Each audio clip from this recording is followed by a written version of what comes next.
allin p'unchay, ima linduta sapadia noqanchik ñawirispa kasanchik Diospa qillqasqanta, aska yachayta noqanchik tarinchik chaypi. Chayrayku invitayki kunan día kicharinachispa kuska kay libro de Primera de Corintios, capítulo 15, versículo 33 ta, noqanchik tarisun kayta.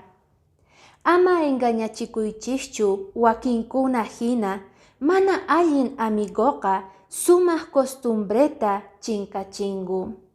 Kay Diego historian, payqa jovenyaspa ashka amigusniyuq karqa, puriq karqa tukuy laduta, diyataq ofrecerqanku llaminanta drogasta, pero pay mana munaqchu chantapis riq iglesiaman, pero unay tiempota kay amigusninku laduman churaspa toreaspa yaymerqa chay drogasta, atipachikorqa chay deseowan, chaymanta hinataq ima llakiyta pay kawsarqa, karcelman yaykorqa 15 watata chay drogas rayku.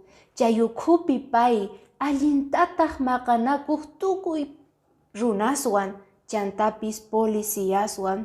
Hinamanta Diego riqsirqa Diosninchikta chay ukhupi watejmanta, chaymanta hina tawa watasmanta payqa lluqsimurqa karcelmanta. Chantapis yuyaycharqa, imarayku noqa kasuta ruwarqani chay amigusniyta, chinkachiwarqanku allin costumbreyta rinaypaq iglesiaman Diosniywan, pero kunanqa cárcel ukhupi karqani, kaytaqa noqa manaña ruwasaqchu nispa nerqa Diego. Ahinata noqanchistapis wakin amigusninchik kunan apawanchik tukuy laduman influispa chantapis costumbrenchikta chinkachispa.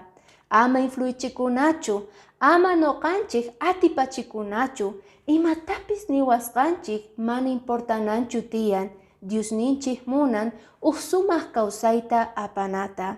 Ama qunqaychu kay yachayta. Bendiciones.